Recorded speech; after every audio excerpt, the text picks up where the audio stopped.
tatanggalin na yan bro. Kasi di ba binenta na nila sa Ayala, yung kalahati ng lupain ng ABS-CBN. Ako ba sa akin na pala? Oo, bibili na ano. Yung building na lang matito. Pati tower, tatanggalin, no? Bakal Paano yan. yun? Hindi, yun ang signal, di ba? Oo, signal. Kasi wala naman na silang franchise, no? Useless na bro. Laki niyan. Daming bakal yan. Bibenta nila yan. Magkano lang yan? Mura lang yan. Yan, taas bro eh. Million din ba yan? Hindi. 1,000 lang.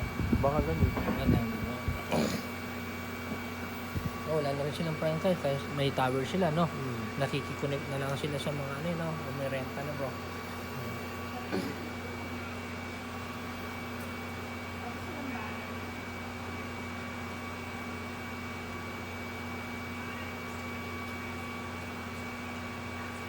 So wala na silang balak kumuha ng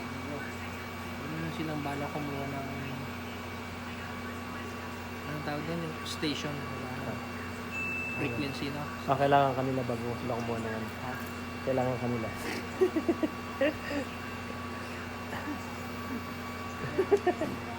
Sabi sila kung kailangan ng financer. Bininta nila sa Ayala yung kalahati ng lupa, 6.5 billion.